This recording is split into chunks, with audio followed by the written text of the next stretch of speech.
আসসালামু আলাইকুম ওরহমতুল্লাহি ওবরাকাতুহ। আমরা মেঘনা নদীর উপর দিয়ে ফেরিতে পার হচ্ছি। এটা হরিণাঘাট ফেরি, যার এক প্রান্তে রয়েছে শরীয়তপুর, আর এক প্রান্তে রয়েছে চাঁদপুর।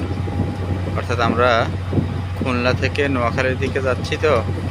তো শরীয়তপুর থেকে চাঁদপুরের প্রান্তের দিকে যাচ্ছি।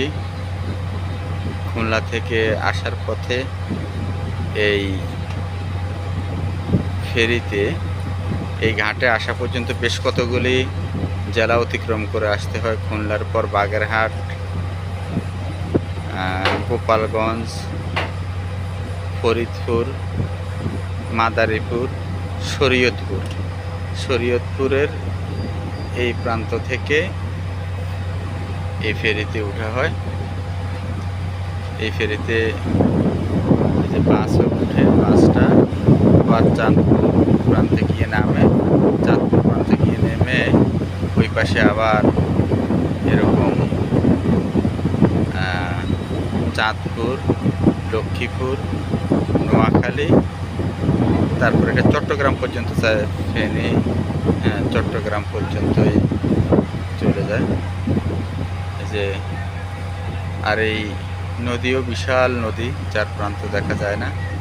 এটা মেঘনা নদী, এবং যতটুকু জেনেছি পাশেই পদ্মা নদীরও মোহনা রয়েছে, এবং অন্য কোন প্রান্তে ডাকাতিয়া নদীর মোহনা রয়েছে। অর্থাৎ 3টা নদীর মোহনা আছে এখানে। যেমন আমরা এই পর্যন্ত আসছি, নদী অনেকটাই শান্ত দেখলাম।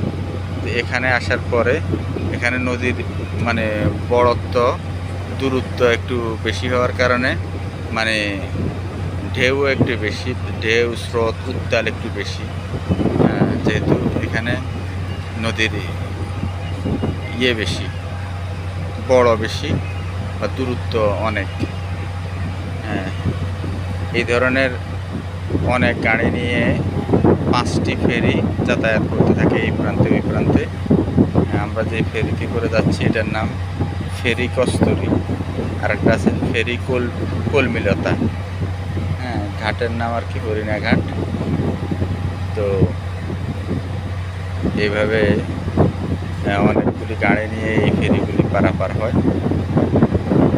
এই ফেরিতেও অনেকগুলি বাস, ট্রাক, তারপর তেল বা রাস্তার কাজে ব্যবহৃত ফিস বহনকারী গাড়ি অনেকগুলি রয়েছে। সামনে আবার পিছনের অংশে রয়েছে। যাই হোক, এটা একটু ভিডিও করে রাখার চেষ্টা করলাম। এই ফেরি এখান থেকে পরিচালনা করা হয়, ওনারা পরিচালনা করে থাকেন।